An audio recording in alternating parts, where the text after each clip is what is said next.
이번 영상은 트랜지스터 그리고 축전기 한번 보도록 하겠습니다. 트랜지스터를 하기 전에 반도체와 다이오드를 한번 살펴보도록 하겠습니다.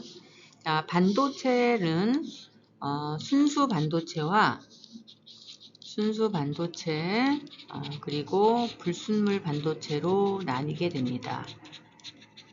순수 반도체에다가 다른 원소를 첨가시키는데 이 과정을 도핑이라고 하고요. 첨가된 결과물은 첨가하는 원소 종류에 따라서 P형과 N형, 이렇게 P타입과 N타입의 불순물 반도체를 만들어내게 됩니다. 순수 반도체는 실리콘과 저마늄인데요. 실리콘과 저마늄은 최외곽 전자가 4개, 그 4개가 이웃 원자의 최외곽 전자와 공유 결합에 의해서 굉장히 안정한 상태를 유지하게 되는 그러한 물질입니다. 자, 순수 반도체라고 하는 것은 반도체는 도체와 부도체의 중간적인 전기적 성질을 가지고 있다, 이렇게 이해하면 되고요. 도체는 자유전자가 많아서 전류가 잘 통하는, 전기가 잘 통하는 그러한 물질, 부도체는 자유전자가 거의 없어서 전기가 잘 통하지 않는 그런 물질, 반도체는 그 중간적인 성질이라고 이해하면 됩니다. 지금 P형과 N형의 불순물 반도체를 만들 때 순수 반도체에다가 실리콘에다가 봉소나 알루미늄, 인듐과 갈륨과 같은 원자가 전자 3개인 그러한 원소를 첨가해서 만들어내는 것이 P형 반도체인데요.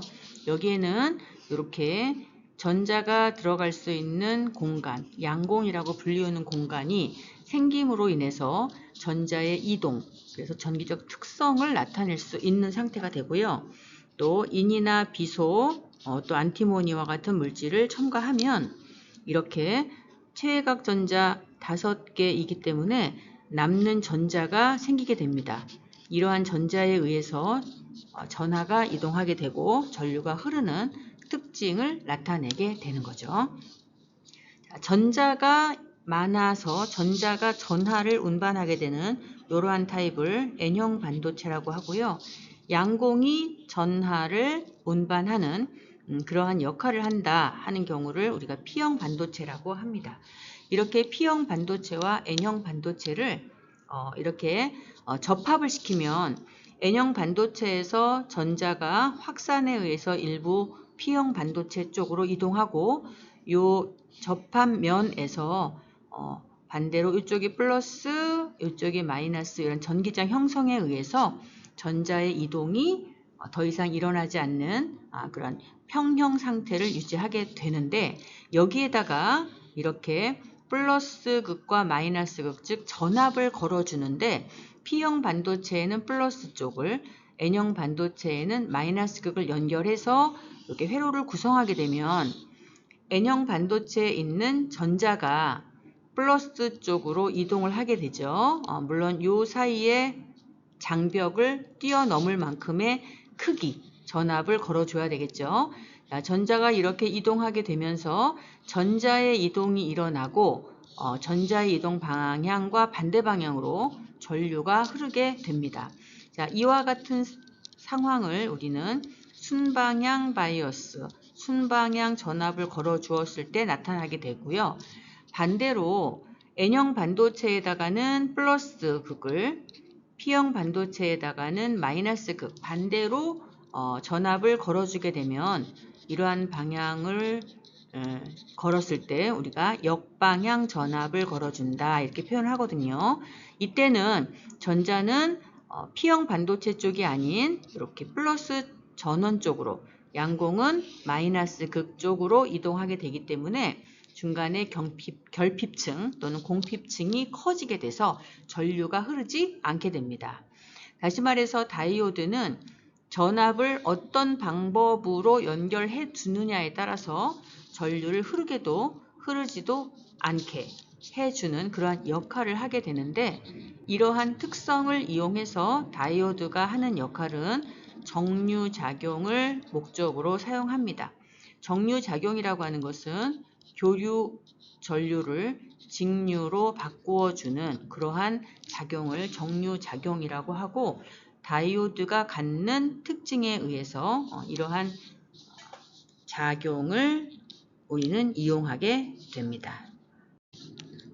트랜지스터를 살펴볼게요. 자, 지금 그림에서 이쪽이 N형이고 P형이고 N형 불순물 반도체를 교대로 접합을 시켜 놓은 상태가 되겠죠. 자, 이렇게 N형과 P형과 N형을 교대로 접합해 놓은 상태를 우리가 NPN형 트랜지스터라고 하고요. P형과 N형과 P형을 교대로 접합해 놓은 트랜지스터를 PNP형이라고 합니다. 트랜지스터의 역할은 바로 증폭작용과 그 다음에 스위치 작용을 하게 되는데요. 증폭작용과 스위치 작용에 관해서 설명하기 전에 먼저 앞선 N형과 뒤에 접합해 놓은 N형은 모두 농도를 다르게 도핑을 하고요. 가운데 P형은 굉장히 얇게 만들어서 접합을 시켜 놓습니다. 먼저 왼쪽을 우리가 이미터라고 하고 가운데를 베이스, 오른쪽에 컬렉터라고 합니다. 내가 전등이 필요하다 그러면 전등은 컬렉터 쪽에다가 연결을 해 놓으면서 회로가 구성이 되거든요. 자, 먼저 베이스와 컬렉터 사이에는 앞서서 학습한 내용 중 역방향 전압을 걸어주게 됩니다. N형 쪽으로, 컬렉터 쪽으로는 플러스 극을, P형인 베이스 쪽에는 마이너스 극을, 즉 역방향 전압을 걸어주게 되면 베이스와 컬렉터 사이에는 전류가 흐르지 않게 되겠죠. 자, 이러한 상태에서 이미터와 베이스에다가 순방향 전압을 걸어줍니다. 순방향 전압이라고 하는 것은 N형인 이미터의 마이너스 극을 P형인 베이스의 플러스 극을 연결해 주게 되는 거죠. 자, 이렇게 회로가 구성이 되면 전체 컬렉터 쪽에도 전류가 흐르게 되는데, 컬렉터에 흐르는 전류를 흐르게 하느냐 흐르지 않게 하느냐 온 오프의 기능을 우리가 스위치 작용이라고 부르게 됩니다. 자, 이미터에서 전자가 지금 플러스 쪽으로 이동을 하려고 하죠. 베이스 쪽으로 이동을 하게 되는데, 베이스가 굉장히 얇기 때문에 전자가 일부 베이스 쪽으로 이동을 하기도 하지만 많은 전자가 컬렉터 쪽으로 이동하고 컬렉터에 있는 전자와 합류해서 이와 같은 전자 이동을 만들게 됩니다. 자, 전자 이동 방향과 전류 방향은 반대 방향으로 알고 있으니까, 자, 전류의 방향, 베이스에 흐르는 전류는 이렇게 흐르게 되고요. 컬렉터에 흐르는 전류는 바로 이렇게 표현하면 되겠죠. 자, 결국 이 두 전류는 2m 전류를 만들어내게 되는데, 이 결과로 우리는 2m의 전류의 세기는 베이스의 전류의 세기와 컬렉터 전류의 세기의 합으로 표현할 수가 있고요. 이때 베이스의 전류와 컬렉터의 전류를 비교하면 컬렉터의 전류가 베이스 전류에 비해서 굉장히 세게 흐르는 이러한 전류 흐름을 만들어내거든요. 이러한 기능을 증폭작용이라고 합니다. 그러면 이러한 트랜지스터가 얼마만큼의 증폭 능력을 가지게 되는가, 이 값을 우리가 증폭률이라고 하는데, 이 증폭률은 다시 말해서 컬렉터 전류 세기를 베이스 전류 세기로 나눈 값, 이것이 증폭률이 되어서 얼마만큼의 전류 증폭을 만들어내는지 트랜지스터의 능력을 우리가 살펴볼 수 있는 하나의 기준이 되는 거죠. 이렇게 해서 N형과 P형과 N형을 교대로 접합한 트랜지스터를 한번 살펴봤습니다. 다시 한번 살펴볼까요? 자, 먼저 왼쪽에 이미터, 가운데 베이스, 오른쪽에 컬렉터. 자, 내가 주로 원하는 기능은 바로 컬렉터 쪽에 연결을 하게 되는 거죠. 자, 지금은 N형과 P형과 N형을 교대로 접합시켜 놨으니까 NPN형 트랜지스터가 되겠죠.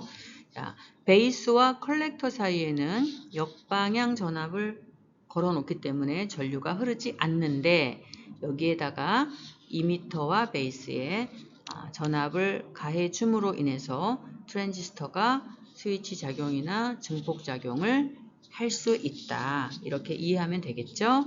자, 먼저 이미터에서 많은 전자가 베이스 쪽으로 이동을 하는데 베이스는 굉장히 얇기 때문에 통과해서 컬렉터 쪽으로 많이 이동을 하고 컬렉터에 있었던 전자와 함께 이렇게 전자의 이동이 일어나게 됩니다.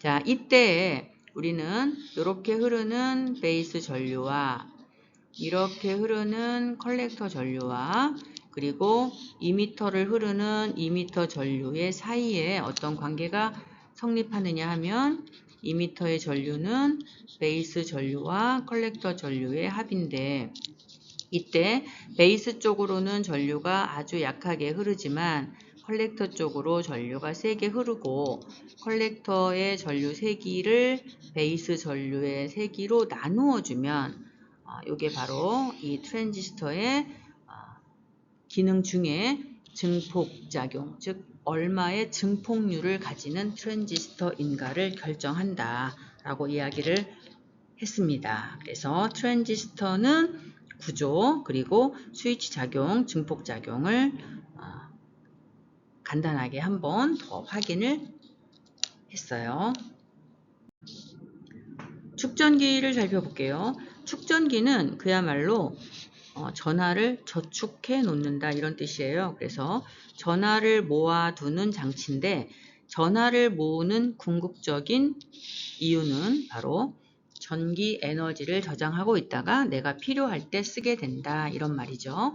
자, 지금 요 회로용 기호인 축전기, 요게 축전기고 요게 바로 건전지 전압이죠. 자, 요렇게 연결되어 있다. 그러면 요 그림을 먼저 볼게요. 자, 지금 축전기에다 양쪽에 플러스 마이너스 전압을 가해준다.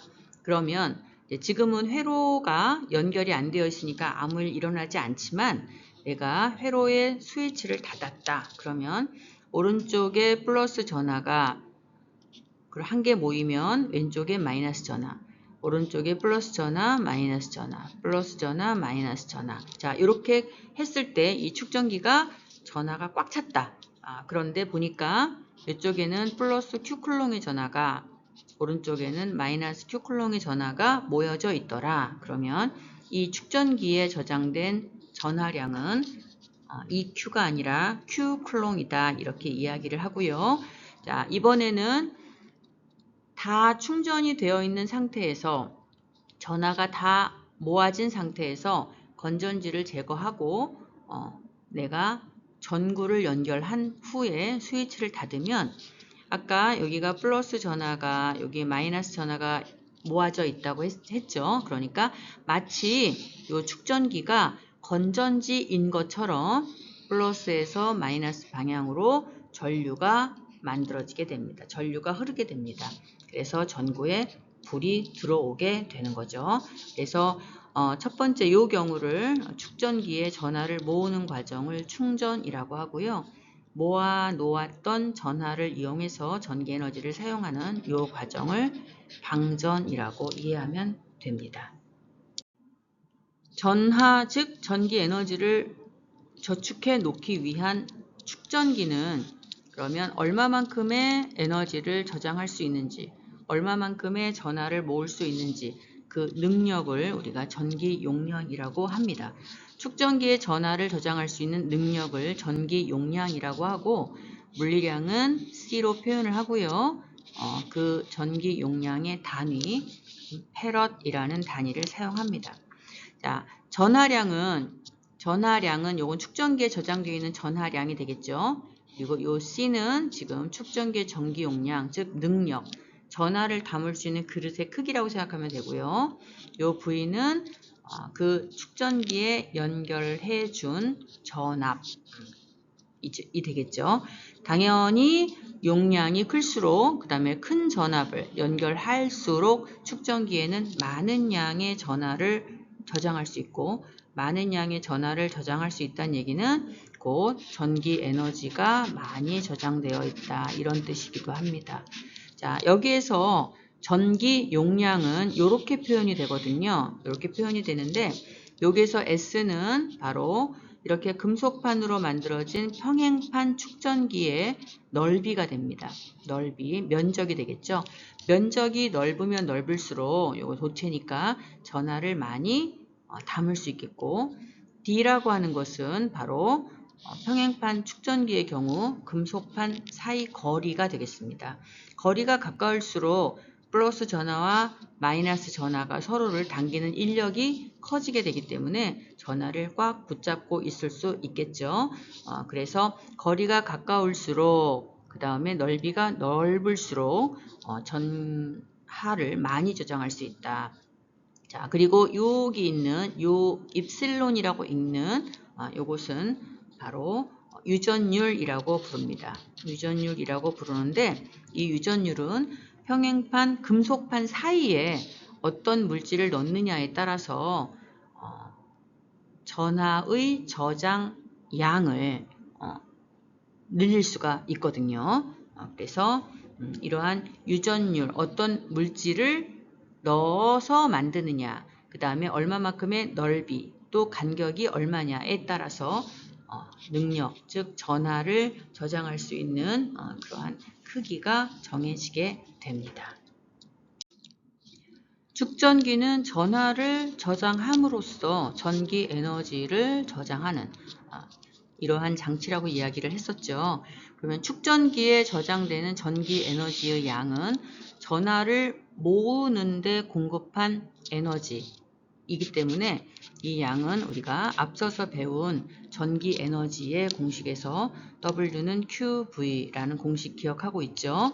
자, 그런데 내가 V라는 전압을 연결해 주었는데 전하가 모아지는 과정에서 라지 Q 쿨롱의 전하가 모아질 때까지 전압이 V가 될 때까지 점점 증가하는 이러한 변화를 보이기 때문에 V는 일정한 것이 아니라 증가하는 그러한 전압, 따라서 평균 전압을 생각해야 됩니다. 따라서 우리가 축전기에 저장되는 전기 에너지는 모아진 전하량과 그 전하를 모으기까지의 전압의 평균값을 곱해주면 됩니다. 다시 말해서 전위차, 전압과 전하량이 만들어내는 요 그래프의 면적, 요 면적이 축전기에 저장되는 전기 에너지 양이라고 생각하면 되고요. 따라서 우리는 이렇게 표현할 수가 있겠죠. 또 앞 슬라이드에서 학습했었던 Q equals CV라는 식을 대입하게 되면 2분의 1 CV 제곱 또는 V가 C분의 Q니까 여기다가는 V 대신에 C분의 Q를 대입하게 되면 EC분의 Q제곱이라는 표현 방법으로도 축전기 전기 에너지, 저장되어 있는 전기 에너지의 양을 알아낼 수가 있게 됩니다. 축전기의 이용은 자동 심장 충격기, 우리가 충전하는 과정 중에 전기 에너지를 저장하고 있다가 심장을 관통하는 방향으로 전류를 만들어내는 그러한 장치에서도 쓰이고요. 휴대폰이나 노트북, 전원 공급 장치 또는 컴퓨터 메모리의 정보 저장, 또 자동차의 엔진 점화 시스템에 전원을 공급할 때도 쓰이고요. 우리가 늘상 많이 사용하는 컴퓨터의 키보드에도 축전기가 아래쪽에 내장되어 있어서 키보드를 누르면 축전기의 그 평행판 거리가 달라지기 때문에 전기 용량 변화로 전류를 만들어내서 그 결과로 정보를 인식하게 되는 그러한 여러 가지 이용 방법이 있습니다. 축전기의 이용 관련은 인터넷 많이 찾아서 확인하면 좋을 것 같고요. 오늘 영상 여기까지 마무리하도록 하겠습니다.